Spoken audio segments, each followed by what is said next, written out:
Brownies are every chocolate lover's dream come true. I bake brownies at home very frequently.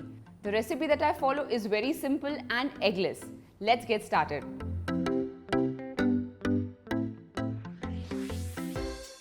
हम melt करेंगे chocolate और butter को एक साथ. ब्राउनीज बनाने के लिए डार्क चॉकलेट का इस्तेमाल करना बेटर रहता है, but if you don't have dark chocolate आप मिल्क चॉकलेट का भी इस्तेमाल कर सकते हैं. So in a pan I am going to take some butter. You have to ensure that the pan is at very low flame because all we have to do is melt some butter and chocolate together. और अगर हम flame ज़्यादा रखेंगे तो chocolate जल सकता है. So one thing to remember while you bake anything is that all ingredients need to be at room temperature. Alright, so the butter has started to melt. I'm going to add chocolate. This is already chopped into chunks. अगर आप बहुत बड़े pieces chocolate का use करेंगे तो उसे melt होने में बहुत ज़्यादा समय लगेगा. Using a spatula, I'm going to stir it. As you can see, the chocolate has already started melting and it combines beautifully with butter. And I'm using a non-stick saucepan here. इसे हमें ज़्यादा चलाने की भी ज़रूरत नहीं पड़ती. Just slightly kind of stir it in. All right, I've switched off the flame. The chocolate is nicely melted and mixed with butter. Tell me, where's the chocolate, where's the butter? They are both beautifully combined. All right, I'm going to let this cool for a while. In the meanwhile, in a mixing bowl, मैं यहाँ पर use कर रही हूँ Greek yogurt. The reason I'm using it is because Greek yogurt is relatively thicker. To this, some caster sugar, which is also called as breakfast sugar. If you don't have this, आप regular sugar को piece के वो भी इस्तेमाल कर सकते हैं, but brownies का texture उससे उतना अच्छा नहीं रहेगा. So in brownies generally there are two kinds. One is a cakey brownie and the other one the fudgy one. This one is the recipe of a nice fudgy brownie. That happens to be my favorite. Alright, this is nicely combined. Chocolate and butter mixture has also cooled down. I'm going to pour this in.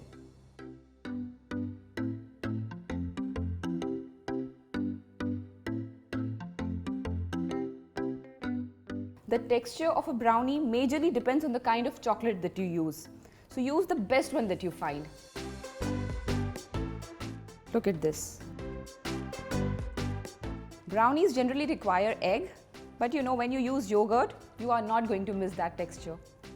To this, I'm adding a little vanilla.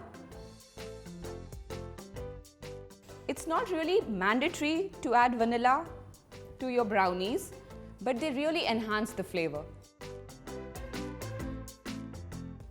All right. Now for the dry ingredients. In a bowl, I'm going to take some all-purpose flour, maida, some cocoa powder. The reason I'm using both chocolate and cocoa powder is the chocolate will give a lovely texture to the brownies, whereas the cocoa powder will give the lovely color to it. And a little baking powder. I'm just going to mix it with a spoon or a fork. All right. So the wet ingredients are here and the dry ingredients are here. You know the jazz. I'm going to slowly fold in the dry ones with the wet mixture. I'll only put 2 spoons at a time.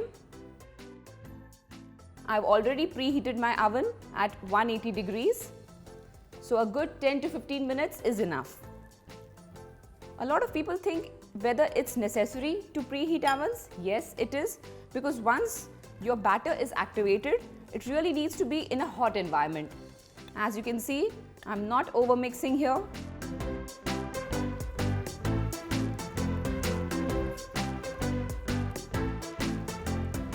This is the texture that we are looking for. The most difficult part, letting it bake. So I have taken a baking pan here. I've applied some butter and lined it with parchment paper. I'm going to pour this batter in.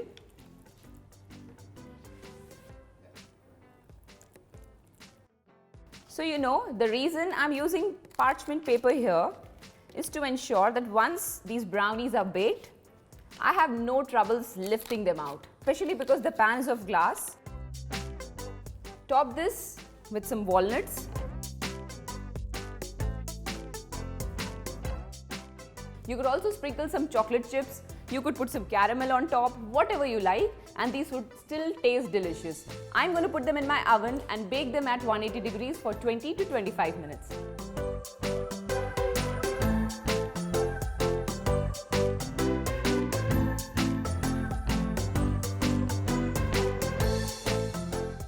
The brownies are well baked, and as you can see, the walnuts on top are also toasted nicely. One thing to pay attention to when we bake brownies is we should never overbake them. Cakes को बनाने के लिए जब हम center में toothpick insert करते हैं, we have to ensure that it comes out clean. But while you make brownies, when you see that the sides are nicely baked and the center is a little moist, that is when the brownies are done.